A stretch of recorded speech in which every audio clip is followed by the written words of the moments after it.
আসসালামু আলাইকুম বন্ধুরা, আশা করি আপনারা সবাই ভালো আছেন। আজকের রেসিপি প্রেসার কুকারে গরুর মাংস রান্না। যে কোনো সময় মেহমান যখন হঠাৎ করে বাসায় চলে আসে, তখন আমরা ঝটপট এভাবে রান্নাটা করে নিতে পারি। চলুন তাহলে কথা না বাড়িয়ে শুরু করা যাক। রান্নার জন্য এখানে আমি প্রায় 1 কেজির মতো গরুর মাংস নিয়ে নিয়েছি। গরুর মাংস পিসগুলোকে অবশ্যই মিডিয়াম সাইজ করে কেটে নেবেন। বেশি বড় করা যাবে না, আবার বেশি ছোট করা যাবে না। এখন এখানে একটা প্রেসার কুকার নিয়ে নিয়েছি। প্রেসার কুকারের মধ্যে গরুর মাংসটা দিয়ে দিব। গরুর মাংসটা দেওয়া হয়ে গেলে এর মধ্যে দিয়ে দিব 4টি মিডিয়াম সাইজের পেঁয়াজ কুচি। পেঁয়াজগুলো দেওয়া হয়ে গেলে এর মধ্যে দিয়ে দিব 1 চামচ রসুন বাটা, 1 চামচ আদা বাটা, হাফ চামচ জিরা বাটা। এরপরে দিয়ে দিব কিছু আস্ত গরম মশলা, 3টা তেজপাতা, কয়েকটা দালচিনি, একটা কালো এলাচ, 3টে সাদা এলাচ, 4টা লবঙ্গ, 2টো গোলমরিচ, 2 চামচ মরিচের গুঁড়ো, 1 চামচ হলুদের গুঁড়ো, 1 চামচ ধনিয়া গুঁড়ো, 1.5 চামচ লবণ। সবশেষে দিয়ে দিব হাফ কাপের বেশি সয়াবিন তেল। এখন সব মশলা ভালোভাবে মেশাতে হবে। অবশ্যই হাতের সাহায্যে মশলা ও মাংসটাকে ভালোভাবে মাখিয়ে নিব। হাতের সাথে মাখালে মাংসটা ভালোভাবে মাখাও যায় এবং অনেক মজাও হয়। দেখুন ভালোভাবে মাখানো হয়ে গেছে। এখন আমি এর মধ্যে পানি অ্যাড করব। পানিটা দিয়ে একটু ঝাঁকিয়ে নিব।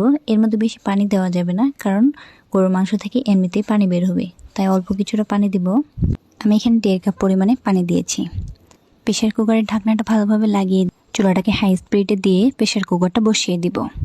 15 মিনিট পরে ফিরে আসবো। অবশ্যই 10টি সিটি দিতে হবে। 15 মিনিট পরে ফিরে এলাম। প্রেসার কুকারটাকে নামিয়ে নিয়ে একটা চামচের সাহায্যে সিটিটাকে উপরে উঠিয়ে দেখব। যদি কোনো বাষ্প বের না হয় তাহলে ঢাকনাটা খোলা যাবে, আর যদি কোনো বাষ্প বের হয় তাহলে বাষ্পটাকে বের করে দিয়ে ঢাকনাটা খুলব। এখন মাংসটা নেড়েচেড়ে কষিয়ে নিব। আপনারা চাইলে এটাকে আগে কষিয়ে নিয়ে তারপর পানি দিয়ে মাংসটাকে নামিয়ে নিতে পারেন, কিন্তু আমি এটাকে ভালোভাবে কষানোর জন্য আগে সিদ্ধ করে নিয়েছি। এখন ভালোভাবে কষিয়ে নিব। এভাবে কষিয়ে রান্না করলে মাংসটা অনেক মজার হয় এবং সব মশলাগুলোই মাংসের ভিতরে ঢুকে।